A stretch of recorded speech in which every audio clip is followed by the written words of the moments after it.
other song.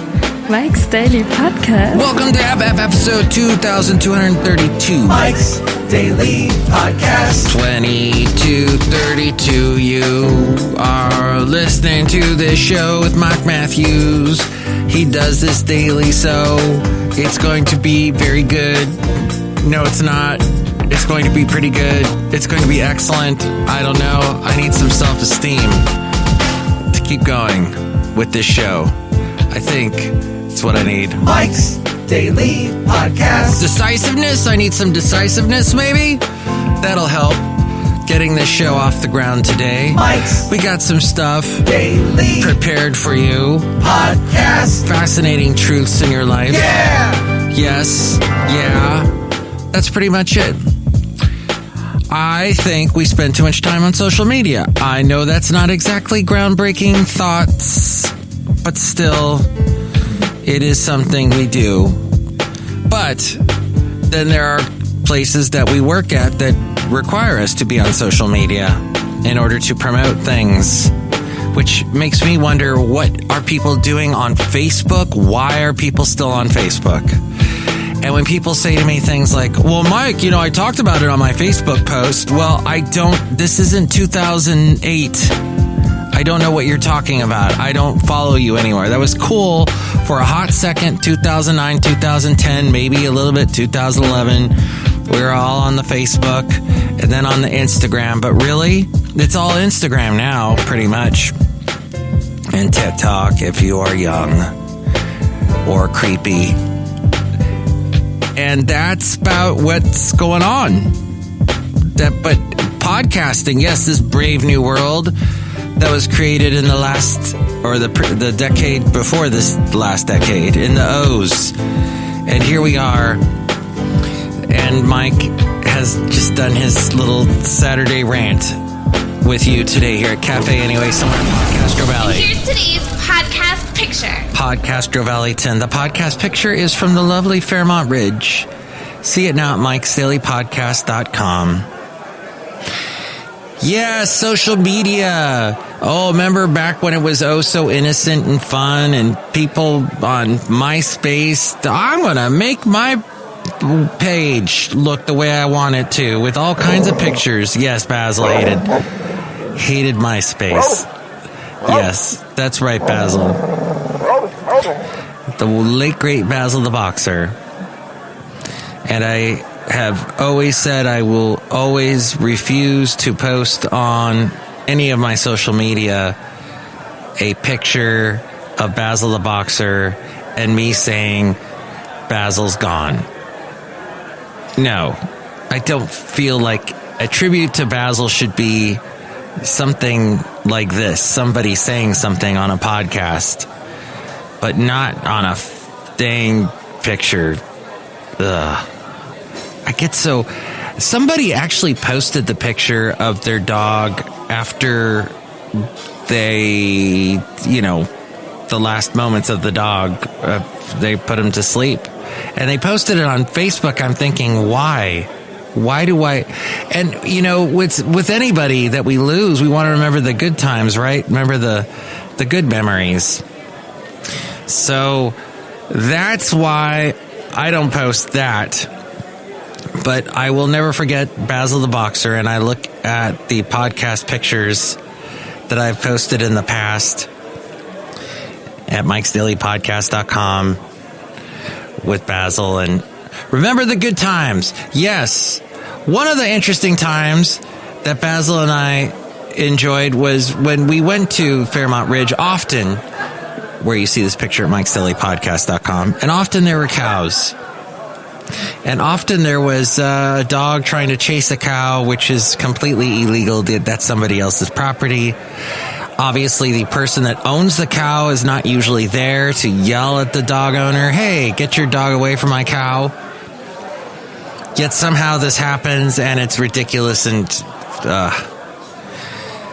yes. Oh, I talked to one farmer out there, a rancher, a cow owner, who said to me, yeah, I found the guy whose dog bit my cow, and he had to pay for the vet bill for the cow.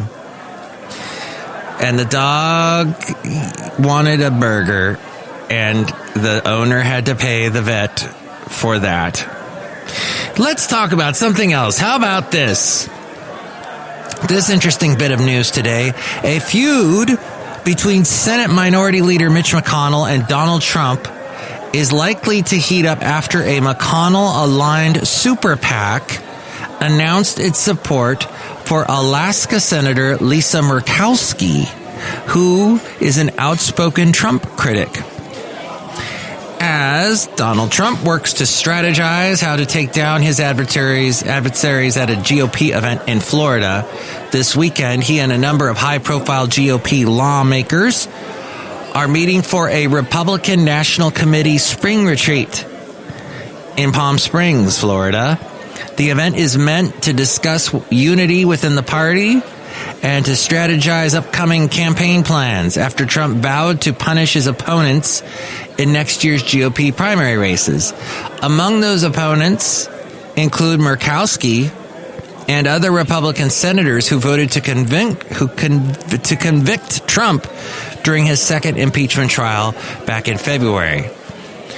Trump has since pledged to fight against lawmakers who have publicly criticized him, highlighting an ongoing divide within the GOP as the party struggles to break away from the former president's influence.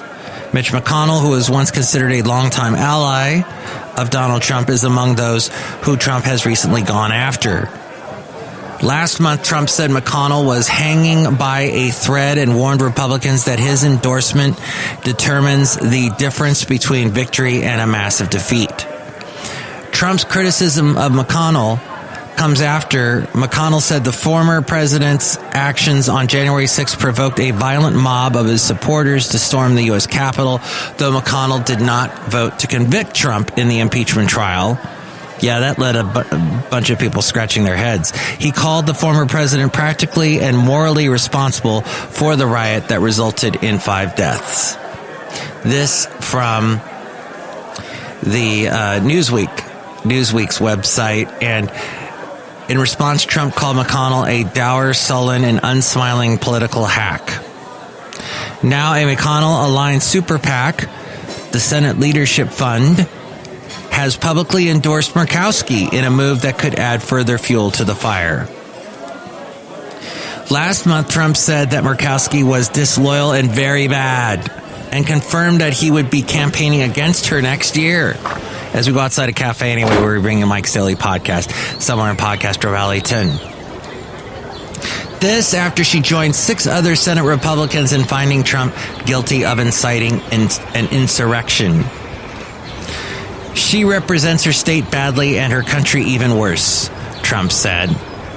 I do not know where other people will be next year, but I know where I will be in Alaska campaigning against a disloyal and very bad senator. The upcoming Alaska race is thought to be a focal point between McConnell and Trump over the future of the Senate and the Republican Party. Who knew? An Alaskan race. Since leaving office, many believe that Trump has maintained a tight grip over the GOP. He was the highlight speaker at February's Conservative Political Action Conference, or CPAC. At the event, Ted Cruz, the Texas senator, said Trump ain't going anywhere, while others praised the former president. A gold statue of him was then erected in his honor. Trump's control over the Republican Party also remained obvious at this weekend's convention in Florida. And there we go. There you go. That's what I say. There we go. There we go. Let's jump over here, though. So there are conspiracy theorists that believe that Trump actually won the election and that the Democrats are some really smart, big tech, aligned, massive hackers. They're all a bunch of Matthew Brodericks from War Games that were somehow able to make the election turn in the way of Joe Biden. and his wonderful son, Hunter Biden, who after everything I've heard lately, he should be renamed Bender Biden. But he's kind of fending off that whole wave of, Hunter Biden he was a crack addict, and he had meth mouth, and he messed around with his brother Bo's widow, and then there was the stripper, and wow, on and on and on it goes with Hunter. Yet Hunter has released this book about everything he went through and was like, basically, look, this is how bad it can get, and this is how bad I was. A confessional, and Republicans saying, there's more he's hiding. He's basically helping out the Chinese. He's in league with the Chinese. Back to China, by the way. So you might have friends that don't call it the coronavirus, they call it the Wuhan virus. February of this year, 1 in 3 Americans believed the coronavirus had been created in a lab. This according to Pew Research. 1 in 4 thought it had been engineered intentionally, and most blamed China. Hate crimes against people of Asian descent have increased thanks to this belief, this in America and in Europe. Now, according to TheStreet.com, what got lost in the translation, the WHO, World Health Organization's team assessment may not have been extensive enough. That includes the possibility that the virus was around months before Wuhan, in or outside of China. There's too much partial, if inconclusive, evidence of pre-Wuhan events outside of China, including in Italy, France, Germany, the UK, and US, and elsewhere, to be ignored. I have heard over and over again about people who died suddenly in 2019, late 2019, and people looking back at it now, friends of those who have passed, and said, it could have been an early form of coronavirus that we did not know about. As Voice of America reported only recently, scientists chasing the origins of COVID-19 are now adding Southeast Asia to the search. A spate of recent studies has found more viruses nearly as similar as the one in Yunnan, China, further afield in Thailand and Cambodia. A lead scientist in the WHO team noted, "We haven't done enough work in Myanmar, Laos, and Vietnam to really say there aren't even more in those countries. Setting aside informed speculation, disinformation campaigns, and conspiracy theorists, broader international missions are warranted to examine the origin of COVID-19 in every relevant country. A global pandemic warrants a global investigation. It would not be the first time that early attributions are later proven mistaken. When the swine flu outbreak was first identified in Mexico City in March of 2009, the Obama administration's agricultural officials blamed it on Asia without evidence. In new theory, swine flu started in Asia, not Mexico, said the New York Times. It led to an avalanche of media hype on the alleged Asian swine flu. Then, 7 years later, mid-2016, a scientific report by the Mount Sinai School of Medicine in New York City attributed the 2009 H1N1 virus to pigs in central Mexico, not Asia. By then, few any longer cared. All potential COVID-19 pathways should be debated on the basis of scientific facts by the observers in the media, but media coverage should be based on the priority assessments of qualified scientists. Dr. Dan Steinbach wrote this article. He has served at the India, China, and American Institute, Shanghai Institutes for International Studies, and the EU Center. And he's part of the differencegroup.net, this article picked from the street, but it does spark a lot of thought. We do need to research this, and you can't just base everything on something you saw. Once again, back to social media. And it's interesting, the people that believe that Trump actually won the election, those conspiracy theorists, then often go lockstep with the anti-vaxxing ideas.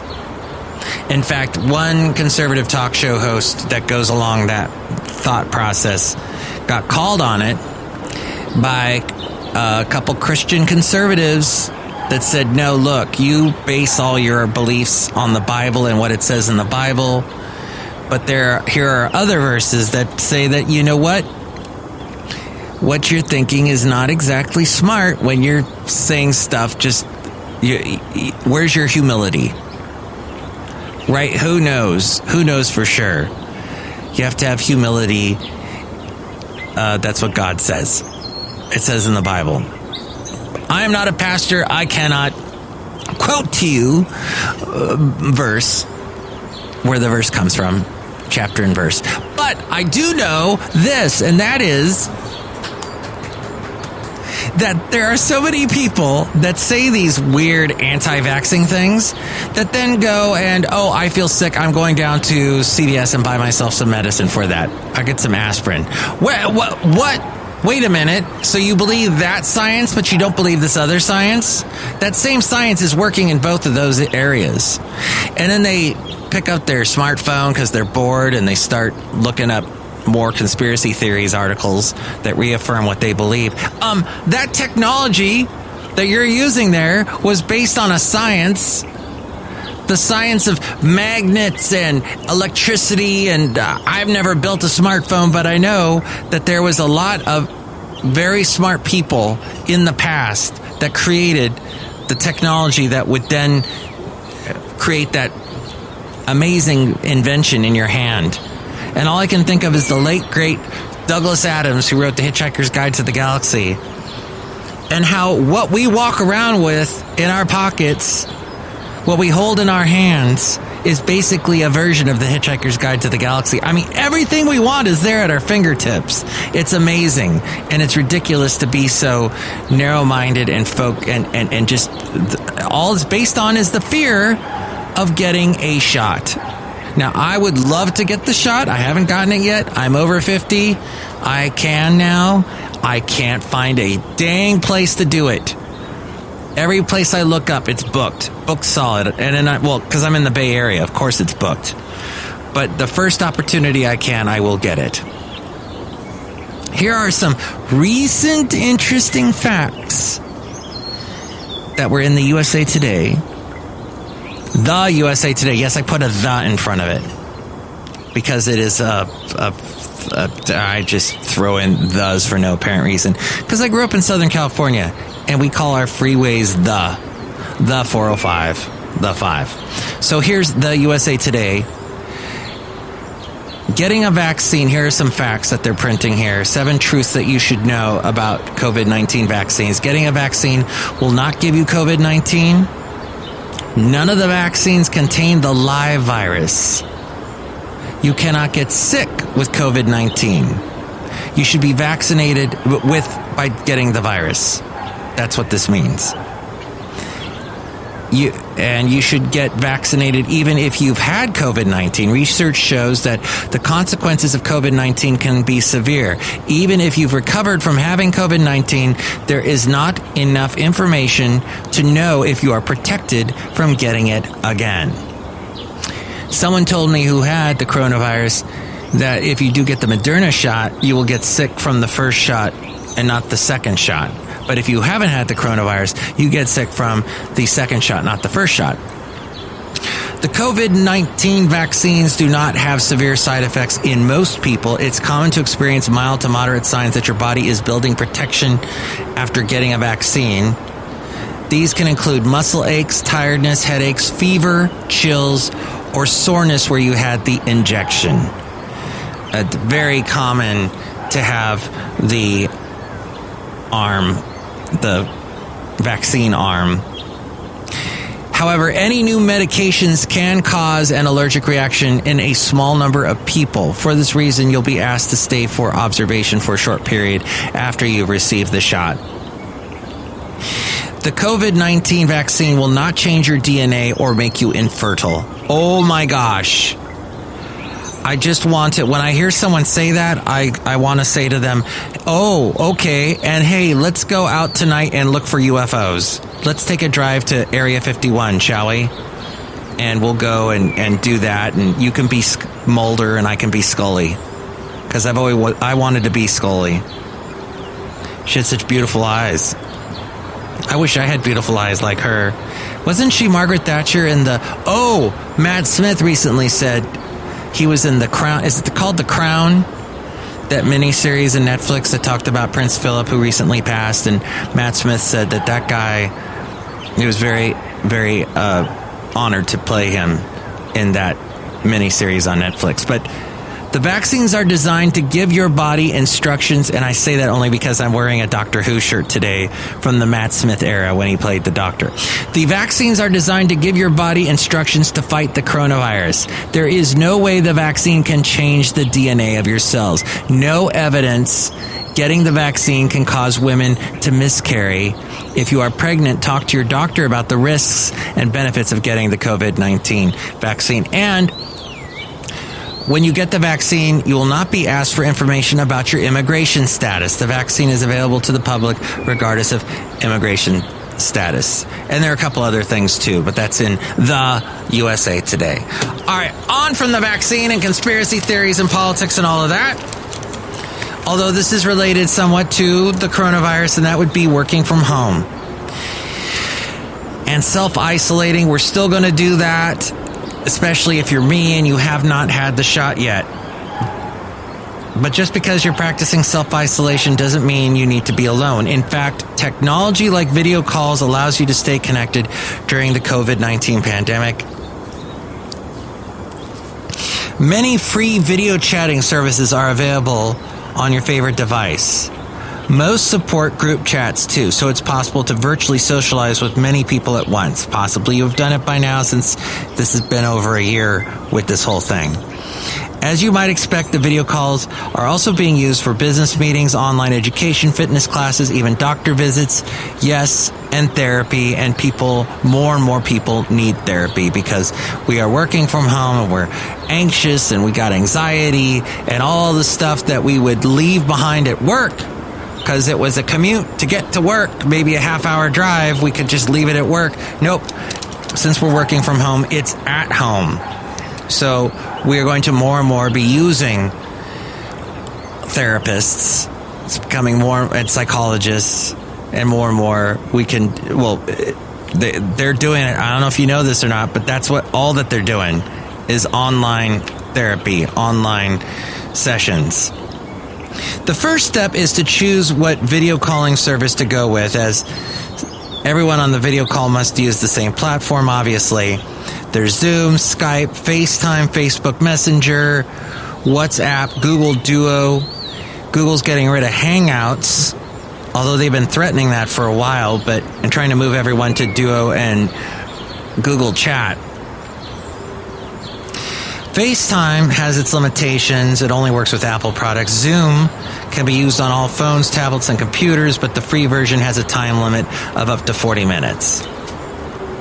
The next step is to sign up for your account if you don't have one already. You shouldn't have to pay for a video call service, as there are many free options.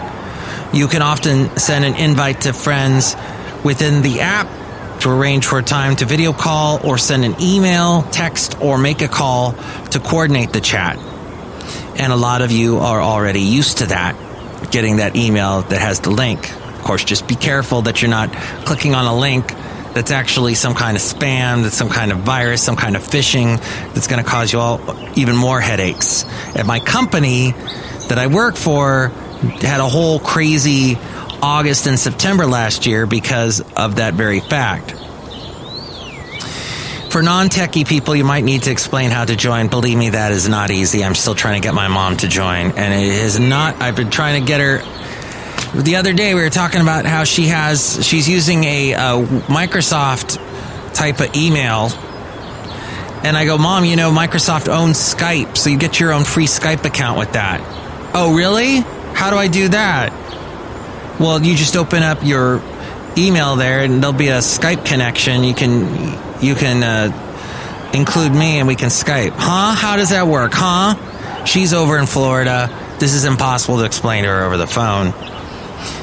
Since video calling can be somewhat bandwidth intensive, ensure you've got a strong Wi-Fi connection. Oh, Comcast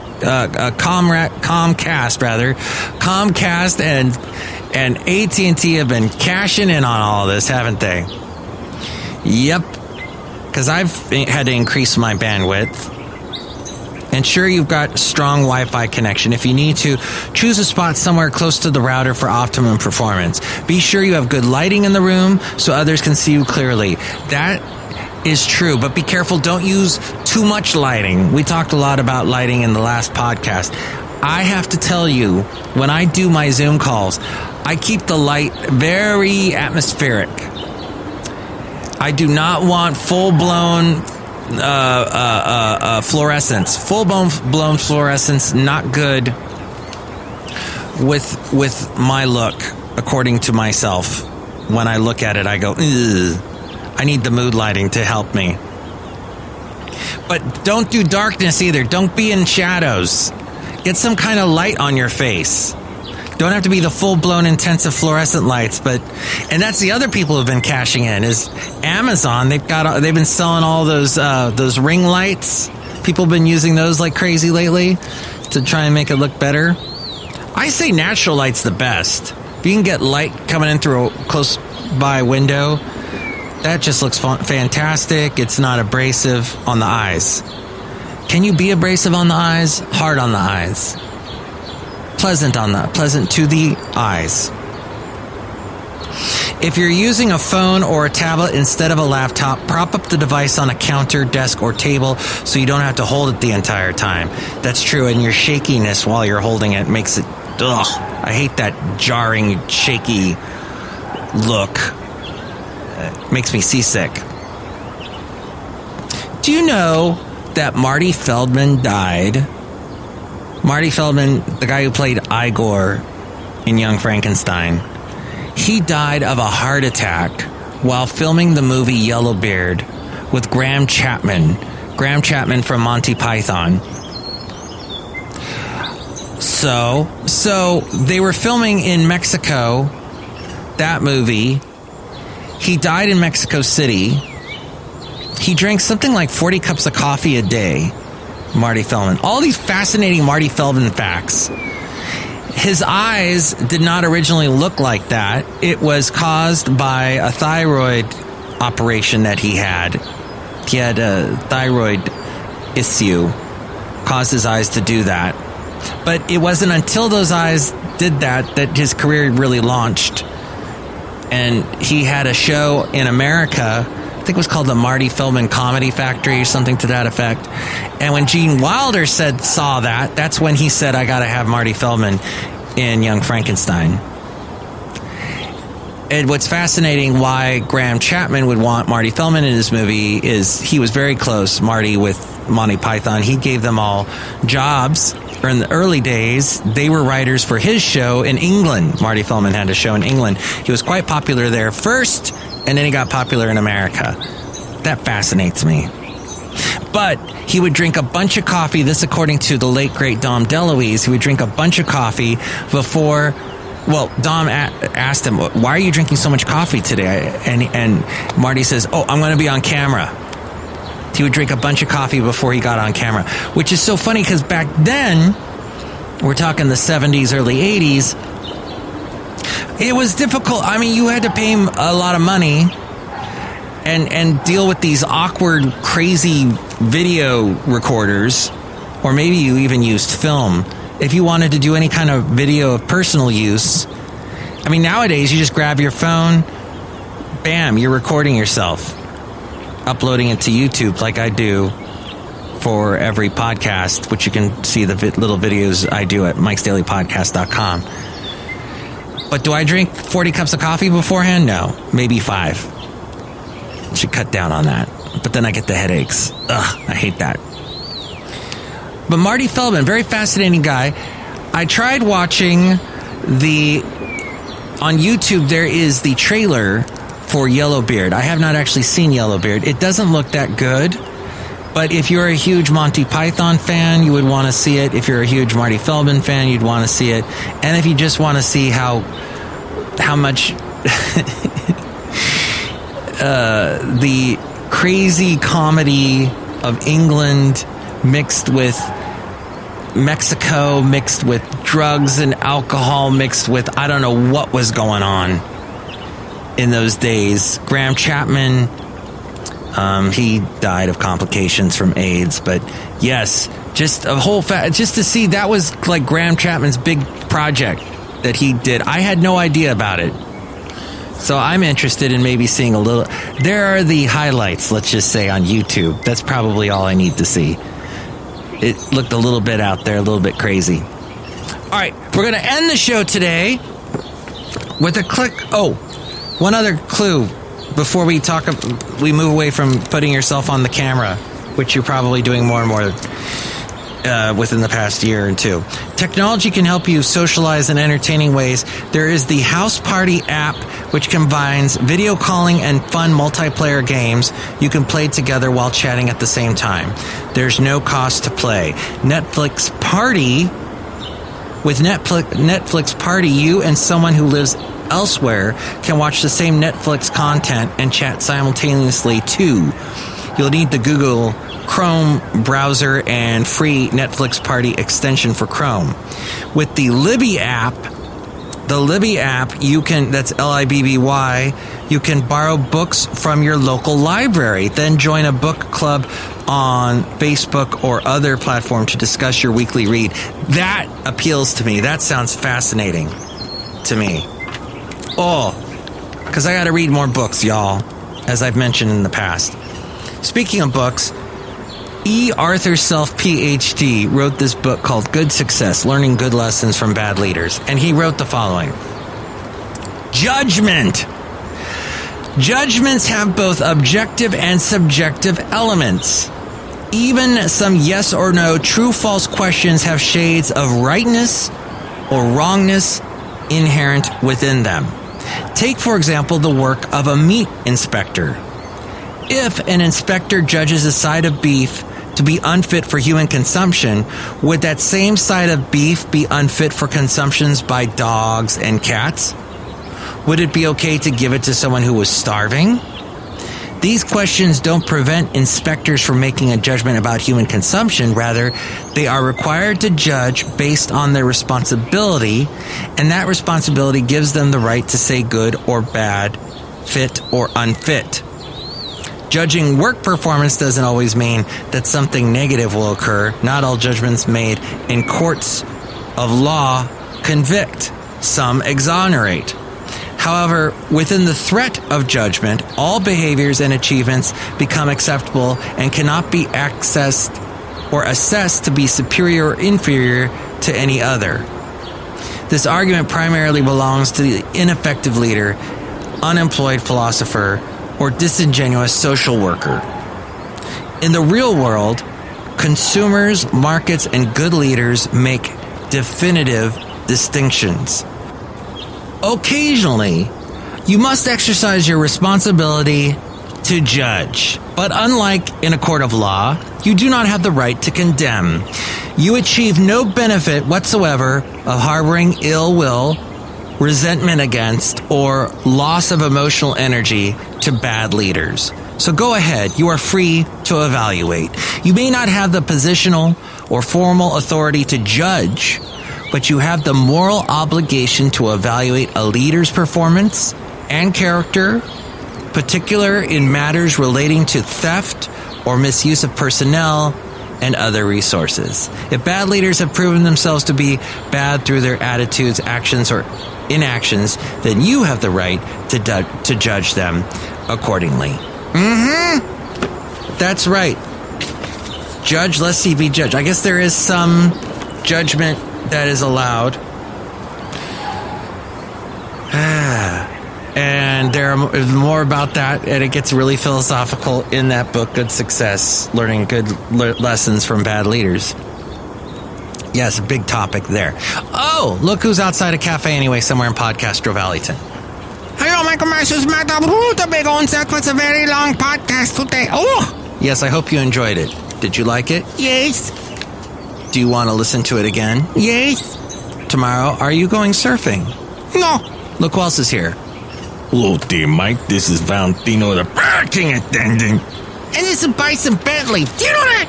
Mike, we look really good on camera, dear. Yeah, Timmy. Do you know that? Excellent. Well, everyone can chime in. 336MM Daily. Tell me what you think about anything we covered today. 3 + 3 = 6. MM as in Mike Matthews Daily, as in what this podcast has been. Next show, it'll be the wonderful Chely Shoehart, Floyd the Floorman, and John Deere the Engineer. I will be on a radio station doing my radio show on the internet, and you can hear it at my website, MikesDailyPodcast.com. There is a link, but you got to go to it between the hours of 9 a.m. and 4 p.m. on Sundays, and that's Pacific time, California time, 9 a.m. to 4 p.m. That might actually be noon to 7 or something where you are, but just look at your watch and make the appropriate changes to figure out what time California time is, Pacific time, and I will talk to you then and play some music and have some interesting news and stuff on Sundays. And MikesDailyPodcast.com is where to find that. Next show, Chely Shoehart, Floyd the Floorman, John Deere the Engineer. Thank you for listening, and you can tell me what you think about anything we covered today. 336MM Daily. That's 3 + 3 = 6. MM as in Mike Matthews. Daily as in what this podcast has kind of been the past couple of days. I've been busy. Gosh, get off my back. Mike's Daily Podcast is written and produced and performed by Mike Matthews. His podcast is super easy to find. Download or listen to his show and read his blog at MikesDailyPodcast.com. Email Mike now at MikesDailyPodcast@gmail.com. See you tomorrow. Bye!